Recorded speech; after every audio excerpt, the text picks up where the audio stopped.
Sir. എന്താ പറയണ സോമന്നെ? ഇതെന്തോ കോഴിയോ?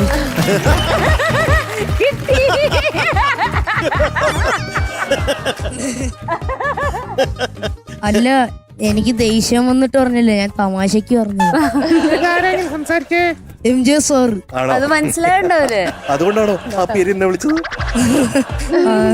അവര് പെട്ടെന്ന് ഒരു തമാശ വന്നത് അല്ലേ അറിയാൻകുട്ടാ? സാറേ, എന്തോ കഴിഞ്ഞ ദിവസം ഗ്രൂമിങ്ങിന് പോയപ്പോ ഒരു സംഭവം നടന്നു. എന്താ എന്ത് സംഭവ? ഞാൻ ഗ്രീൻസൺ ചേട്ടന്റെ ബൈക്കിൽ കേറി. കേറിയോ? എന്നിട്ട് ഞാൻ അവിടെ റൗണ്ടൊക്കെ അടിച്ച്. അത് എന്താ സംഭവം എന്നറിയോ? ഞാൻ പറഞ്ഞു എനിക്ക് ബൈക്കിൽ കയറണമെന്ന് ഭയങ്കര ആഗ്രഹമുണ്ട് എന്ന് പറഞ്ഞുകൊണ്ടിരുന്നു വിഷ്ണു ചേട്ടന്റെ അടുത്ത്. അവസാനം ബൈക്കിൽ കയറ്റി. പിന്നെ ഒരു റൈഡൊക്കെ പോയി. ഹീറോ എക്സ്പൾസിലാ പോയെ. ഭയങ്കര ഹൈറ്റ് അല്ലേ അത്? നമുക്ക് ആ വീഡിയോ ഒന്ന് കാണണ്ടേ? വേണം. കാണാലോ.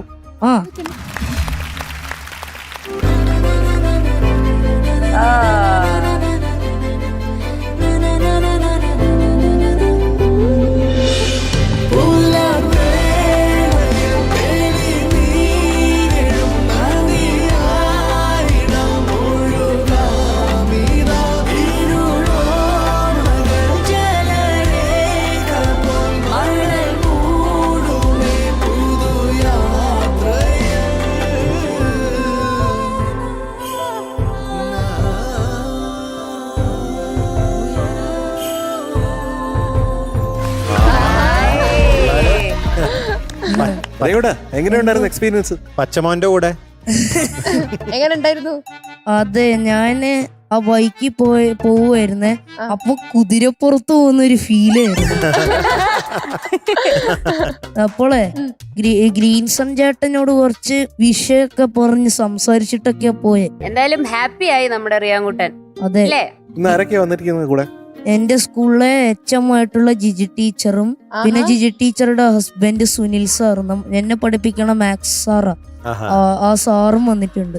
നമസ്കാരം ജിജി ടീച്ചർ, സുനിൽ സാർ, രണ്ടുപേർക്കും നമസ്കാരം. എങ്ങനെയുണ്ട് നമ്മുടെ റിയാൻകുട്ടൻ? റിയാൻ അടിപൊളി, മിടുക്കനാണ്. പഠിക്കാൻ കണക്കാണ് ഞാൻ പഠിപ്പിക്കുന്നത്. വളരെ മിടുക്കനായി. ഹോംവർക്ക് ചെയ്യാൻ വളരെ ഇഷ്ടമുള്ളൊരു കുട്ടിയാണ്. സ്കൂളിൽ വരാൻ കരയും, വന്നു കഴിഞ്ഞാൽ കരയും. സ്കൂളിൽ നിന്ന് വീട്ടിലേക്ക് പോണ കാര്യം ഓർത്തിട്ട്. സ്കൂളാണ് ഇഷ്ടം. അതെ അതെ, എപ്പോഴും പഠിക്കാൻ വളരെ ഇഷ്ടമുള്ളൊരു കുട്ടിയാണ് റിയാൻ. HM എന്ത് പറയുന്നു? ഞങ്ങളുടെയൊക്കെ അഭിമാന താരമാണ് ഇപ്പം റിയാൻ. സ്കൂളിൽ വിസിറ്റേഴ്സ് ഒക്കെ വന്നു കഴിഞ്ഞാൽ ആദ്യം തന്നെ റിയാനെയാണ് അന്വേഷിക്കുന്നത്. എല്ലാവരും ഈ ഫ്ലവേഴ്സിന്റെ ടോപ്പ് സിംഗർ പരിപാടി കാണുന്നുണ്ട്. അപ്പൊ എല്ലാവരും റിയാനെ അന്വേഷിക്കും. റിയാൻ നിങ്ങളുടെ സ്കൂളിലെ കുട്ടിയാണല്ലോ. അപ്പൊ ഞങ്ങൾക്കൊക്കെ ഒരു അഭിമാനമാണ് റിയാൻ. ഇപ്പം ഒരു അഭിമാന താരമാണ്. തീർച്ചയായിട്ടും Riyan is our star. Yes, നമ്മുടെ അഭിമാനം. യെസ്. മലയാള സിനിമയ്ക്ക് ഒരിക്കലും മറക്കാൻ പറ്റാത്ത ഒരു സിനിമയാണ് കിരീടം. ലാലേട്ടന്റെ അഭിനയ മുഹൂർത്തങ്ങള് എപ്പോഴും നമ്മുടെ മനസ്സിലുണ്ട്. ഒരു ലെജൻഡറി സിനിമയാണ്. ഞാനേ ഈ പാട്ട് പ്രാക്ടീസ് ചെയ്യുമ്പോ പെട്ടെന്ന് ഒരു ചേട്ടൻ പറയുന്നുണ്ടായി, ലാലേട്ടൻ ഇതിന്റെ അകത്ത് നടക്കുമ്പോ തന്നെ കരയുന്നു. അതെ അതെ അതെ, നമ്മൾ അങ്ങനെ കരയുന്ന ആ സിനിമ കാണുമ്പോഴത്തേക്ക് നമ്മൾ കരയുന്ന ഒരു പ്രത്യേകമായുള്ള സിറ്റുവേഷൻ ആണ് ഈ പാട്ടും. കേട്ടോ, കണ്ണീർ പൂവിന്റെ കവിളിൽ തലോടി എന്നുള്ളത്. ഈ സിനിമ ഡയറക്ട് ചെയ്തിരിക്കുന്നത് സിബി മലയിൽ സാറാണ്. ഇതിന് സ്ക്രിപ്റ്റ് ചെയ്തിരിക്കുന്നത് ലോഹിദാസ് സാറാണ്. ഇത് പ്രൊഡ്യൂസ് ചെയ്തിരിക്കുന്നത് കിരീടം ഉണ്ണിച്ചേട്ടനും അതുപോലെ തന്നെ ദിനേശ് പണിക്കർ ചേട്ടനും രണ്ടുപേരും കൂടെ ചേർന്നാണ്. പിന്നെ ഇത് പാടിയിരിക്കുന്നത് നമ്മുടെ MG അണ്ണനാണ് അല്ലെ? ഇത് എഴുതിയത് കൈതപ്രം സാറാണ്. ഇതിന്റെ സംഗീതം പ്രിയപ്പെട്ട ജോൺ സേട്ടനാണ്. സാറേ, എനിക്ക് ഒരു അത്ഭുതം ഉണ്ടായിരുന്നു. എന്താന്നറിയോ? ആ സാറിന്റെ എഴുത്ത് കണ്ണീർ പൂവിന്റെ കവിളിൽ തലോടി എന്നൊക്കെ അങ്ങനെയൊക്കെ എഴുതിയപ്പോ കണ്ണീരിലെങ്ങനെ തലോടുന്നൊക്കെ വിചാരിച്ചു. അതെന്താ അത് ഉദ്ദേശിക്കണേ സാറേ? എന്താ വെച്ചാ പൂവില്ലേ, പൂവിനെ കവികള് എങ്ങനെ വേണമെങ്കിലും കവികൾക്ക് ഉപമിക്കാൻ പറ്റും. പൂവിനെ കണ്ണുനീര് കൊണ്ടുണ്ടാക്കിയ ഒരു പൂവാണെങ്കിലോ കരയുമ്പോ മാത്രം വിടരുന്നു, കണ്ണിൽ നിന്ന് വരുന്ന പൂ. അതെല്ലേ, അത് അങ്ങനെ ഒരു പൂവുണ്ടെങ്കിൽ എന്ന് പറഞ്ഞാൽ അത്രയും സങ്കടം വരുമ്പോഴല്ലേ നമുക്ക് കണ്ണുനീര് വരിക. അത് മാത്രല്ല, സന്തോഷം വരുമ്പോഴും കണ്ണുനീര് വരും. ശരിയാ ഇല്ലേ? വരും. അതാണ്. അപ്പൊ അസലായിട്ട് പാടണേ റിയാൻകുട്ടാ. Okay sir. All the best റിയാൻകുട്ടാ. താങ്ക് യു ചേച്ചി. Thank you sir. റിയാൻകുട്ടാ, all the best. Thank you ചേച്ചി.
Super super, thank you sir. Very good. ഈ പാട്ട് കേൾക്കുമ്പോഴത്തേക്കും എനിക്ക് എപ്പോഴും സങ്കടമാണ്, എന്തോ ഒരു സങ്കടം, ഇങ്ങനെ ഒരു ലംപിന്റെ ത്രോട്ട് പോലെയാണ്. പക്ഷെ ഇന്ന് എനിക്ക് സന്തോഷമാണ്, കാരണം നമ്മുടെ റിയാൻ കുട്ടൻ ഇത്രയും അകമഴിഞ്ഞ് പാടിയിരിക്കുന്നില്ലേ അല്ലേ? നമുക്ക് നിർത്താത്ത ഒരു കരഘോഷം കൊടുക്കണ്ടേ? നമ്മുടെ ഒരു ജീവിതത്തെ ഒരു പാട്ടിലേക്ക് മൊത്തമായിട്ട് ഉൾപ്പെടുത്തി കഴിഞ്ഞാൽ അത് ഈ പാട്ടായിരിക്കും. അതെ അല്ലേ? അതെ. ലൈഫിനെ നട്ട്ഷെൽ എങ്ങനെയാണ് ഈ പാട്ട് ഉൾക്കൊള്ളുന്നത് എന്നുള്ളത്. അതെ അതെ അതെ. എന്ത് പറയാനാ കുട്ടാ, എങ്ങനെയാ ഇങ്ങനെ പാടുന്നത്?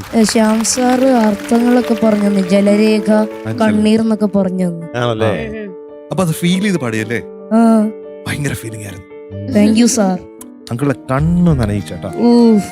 കേട്ടോ എന്തോ സാർ, എനിക്ക് എന്ത് പറയണമെന്ന് അറിഞ്ഞൂടാ സത്യത്തിൽ. അയ്യോ, അവന്റെ സന്തോഷം വന്നിട്ടേ വാക്കുകൾ കിട്ടുന്നില്ല അങ്കിളുടെ. ഇത്രയും നന്നായിട്ട് പാടിയെന്ന് ഞാൻ പോലും അറിഞ്ഞില്ല. അതാണ് നമ്മള് പലപ്പോഴും അതാണ് ഒരു യഥാർത്ഥ കലാകാരന്റെ ഒരു സിഗ്നേച്ചർ എന്നുള്ളത്. അയാൾ ചിലപ്പോ അറിയുന്നില്ല, പക്ഷെ സ്വയം മറന്ന്, അതാണ് റിയാൻ കുട്ടൻ സ്വയം മറന്ന് പാടി എന്നുള്ളതാണ്. അതുകൊണ്ടാണ് അത് ഓർക്കാത്ത. Thank you sir. പക്ഷെ ഇപ്പൊ മനസ്സിലായില്ലേ, റിയാൻ കുട്ടൻ ആളൊരു സംഭവമാണെന്ന് മനസ്സിലായില്ലേ? ഭയങ്കര സംഭവം കേട്ടോ, ചെറിയ സംഭവം ഒന്നും അല്ല കേട്ടോ. അപ്പൊ റിയാൻ കുട്ടൻ ആരാ? സംഭവം, ഒരു സംഭവമാണ് റിയാൻ കുട്ടൻ അല്ലേ? പിന്നെ തുണയാകുവാൻ പാടിയില്ലേ, അത് ഓൺ ദ ഡോട്ട് ആയിരുന്നു. ഒന്നുകൂടെ പാടി കേൾപ്പിക്കാണത്. കഥനങ്ങളിൽ തുണയാകുവാൻ വെറുതെ ഒരുങ്ങുന്ന മൗനം, എങ്ങോ പുള്ളോർ കുടം പോലെ വിങ്ങി. റിയാൻ കുട്ടാ, എന്തോ സാർ? നോബ് എന്താണ് ഈ കണ്ടത്? റോബോട്ടോ? അടിപൊളിയായിരുന്നു, ഉഗ്രനായിട്ട് പാടി, നല്ല ഫീൽ ഉണ്ടായിരുന്നു പാടിയതില്. Thank you sir. ഹൃദയത്തിൽ നിന്നാണ് പാടിയത്, ഹൃദയത്തിന്റെ ഉള്ളിൽ നിന്ന്, അടിത്തട്ടിൽ നിന്ന്. അയ്യോ, നല്ല ഭാവം ഉണ്ടായിരുന്നു കേട്ടോ. ഞാൻ അതേ MJ അങ്കിളുടെ കണ്ണൊക്കെ നിറഞ്ഞു, എന്റെയും കണ്ണിന്റെ അറ്റത്ത് വരെ ഇങ്ങനെ വന്നു. അയ്യോ, പിന്നെ ഞാൻ എന്റെ അഭിമാനം സമ്മതിച്ചില്ല കരയാൻ, അപ്പൊ ഞാൻ നിർത്തി. ഇത് നമ്മുടെ ശ്രീകുട്ടൻ ചേട്ടന്റെ സ്റ്റേറ്റ് അവാർഡ് കിട്ടിയ പാട്ടാണ് അല്ലേ? അതെ അതെ, തീർച്ചയായിട്ടും മാത്രം പാടാൻ പറ്റുന്ന ഒരു രീതിയിലാണ് ഇത് പാടിക്കുന്നത്. അതെ അതെ, അത്രയും ഗംഭീരമാണ്. ഇത്രയും വർഷം കഴിഞ്ഞിട്ട് നമ്മൾ ഈ പാട്ട് ഇത്ര അധികം ഇഷ്ടപ്പെടുന്നു അല്ലേ? തീർച്ചയായിട്ടും. അതെ അതെ. ഞാൻ പണ്ടൊക്കെ കൊറേ തവണ കേട്ടിട്ടുള്ളതാ ഈ പാട്ട്, എനിക്ക് നല്ല പരിചയമുള്ള പാട്ട്. അത് പണ്ടെന്ന് പറഞ്ഞാൽ എത്ര വർഷം മുമ്പാ? അങ്ങനെയല്ല, എനിക്ക് അങ്ങനെ പറഞ്ഞ എനിക്ക് ശീലം. അങ്ങനെ പണ്ടെന്ന് പറഞ്ഞ ഒരു 3-4 വർഷം മുമ്പേ അല്ലേ? അതെ. അപ്പൊ എന്തായാലും തുടക്കം മുതൽ അവസാനം വരെ വളരെ മനോഹരമായിട്ട് പാടി. Thank you sir. കേട്ടോ, താങ്ക് യു സാർ, വളരെ ഇഷ്ടപ്പെട്ടു. Thank you sir. അത് മാത്രമല്ല MJ സാർ ഓരോ പ്രാവശ്യവും റിയാൻകുട്ടി അത്ഭുതപ്പെടുത്തിക്കൊണ്ടിരിക്കുക. കഴിഞ്ഞ പ്രാവശ്യം ഒരു നോട്ട്സ്, ഒരു പാട്ടിന്റെ നോട്ട്സ് അതുപോലെ അവൻ ഇങ്ങോട്ടേക്ക് പറഞ്ഞു തരിക. അപ്പം ഞെട്ടി, കാരണം അത്രയും ദിവസം റിയാൻകുട്ടന്റെ ഇത്രയും പാട്ടുകൾ പാടിയിട്ട് നമുക്ക് അറിയില്ലായിരുന്നു ആ ഒരു കഴിവ് റിയാൻകുട്ടന് ഉണ്ടെന്ന് അറിയില്ല. ഗായൊക്കെ ശ്രദ്ധിച്ച്, അതെ, പണ്ട് അങ്ങനെയൊന്നും ഇല്ലായിരുന്നു. അതാ പറഞ്ഞേ, നല്ല നല്ല കഴിവല്ലേ അതൊക്കെ. വെരി പ്രൊഫഷണൽ അല്ല. എന്നിട്ട് ഇപ്രാവശ്യം റിയാൻകുട്ടൻ ലിറിക്സ് ആണ് പഠിച്ച് മനസ്സിലാക്കി വെച്ച് വന്നിട്ടുള്ളത് അല്ലേ റിയാൻകുട്ടാ? അത് ശ്യാം സാർ അർത്ഥം പറഞ്ഞു, എല്ലാം പറഞ്ഞു തന്നു. എന്തായാലും അതിന്റെ എല്ലാ എന്താ പറയാ എല്ലാ ഗുണങ്ങളും കിട്ടിയിട്ടുണ്ട്, എല്ലാ ഗുണങ്ങളും കിട്ടിയിട്ടുണ്ട് റിയാൻകുട്ടാ. ഒത്തിരി ഇഷ്ടപ്പെട്ടു. താങ്ക് യു ചേച്ചി. അപ്പൊ ഇതിന്റെ ആദ്യത്തെ നോട്ട്സ് എന്തൊക്കെയാണ്?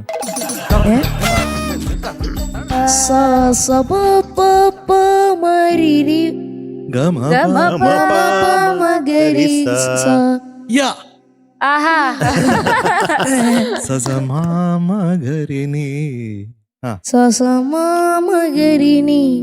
നീ സസഗരി സസ സനി പ പ സസ സമ പമഗരി സ.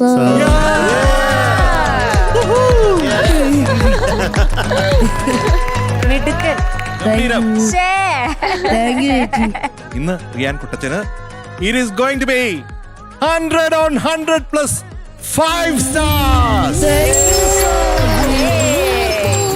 ഒരു മധുരമഴ.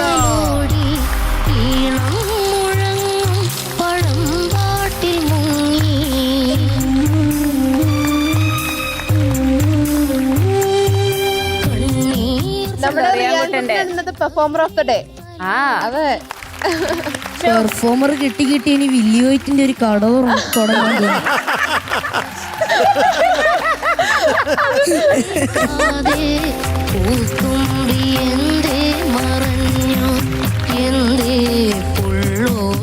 നമുക്ക് പോവാം.